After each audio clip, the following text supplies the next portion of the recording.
Hi, and welcome to Timothy, my son. Let's face it, this verse sounds like a very sexist remark.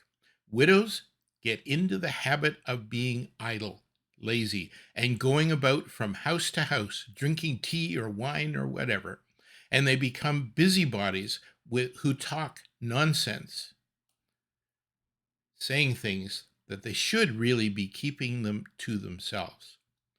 But don't those words describe everyone with too much time in their hands? What Paul is describing is what so easily and so often happens when people have no purpose in their lives and too much time for doing it. We live in a wonderful condo complex for those aged 45 plus. And I hate to say it, but there are many people here with too much time on their hands. Not sure how else to say that. For many, their most productive years are behind them, and they've done really well and have retired comfortably. But now they sit on their balconies, watching the world go by, and all they apparently have left to do is complain about things. Now, one of the results is that it is a really great place to live. It's incredibly clean and well cared for. On the other hand, there's always somebody complaining about something. The monthly minutes from the council always include comments about letters that have been received from residents complaining about something, whether it's sunscreens or umbrellas on the balconies, which can only be installed for half the year, or how someone enters the underground parking garage, how long your vehicle can be to be parked in the small cars area of the parking lot. Now, they've even installed signs 24 inches off the ground in areas where they don't want dogs to pee. We all need a purpose in life, and we need downtime. Even God rested on the seventh day. We need regular routines which refresh, breaks throughout the day, the week, the month, and the year. I'll never forget older people in ministry saying, I'd rather burn out than rust out. Seriously? I'm pretty sure we're supposed to finish the race. Life is a marathon, and that requires both pacing and recovery time.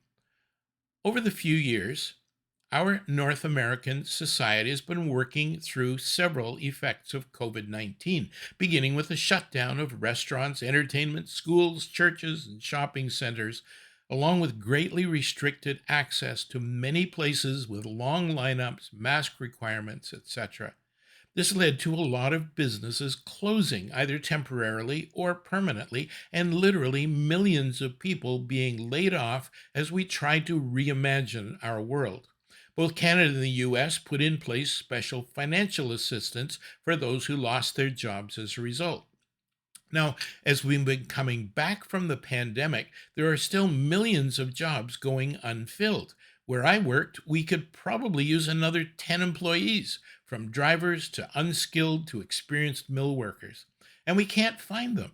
Occasionally, someone would apply, come in for an interview, be hired, but they don't even bother to respond to the job offer. Some have started, but have only lasted a week or less. Although the support that was provided by governments was very much needed, there are those who are still enjoying the get paid for doing nothing lifestyle. One of the perhaps unforeseen consequences of such generosity from the governments has been an unwillingness to return to work or to return to the same job. It seems that many are also seizing this opportunity to find other occupations entirely. It is complicated. Charity is a good thing. Paul is encouraging charity towards those who are truly in need, while suggesting that it ought to be a safety net and not a hammock. You're not helping people who are capable of helping themselves, but who are unwilling. The golden rule does get complicated. When someone is in need, it's better to give them a fish or teach them to fish. Well, obviously, it's both. Right now, they might be hungry, so you hand them a fish. But if day after day they keep coming back for another fish, there comes a point where you have to say, on Monday, we have fishing lessons. And on that day, we'll stop giving you free fish. It will, in fact, be the most loving thing you can do. Love your neighbor as yourself sometimes means not giving when they are able to earn.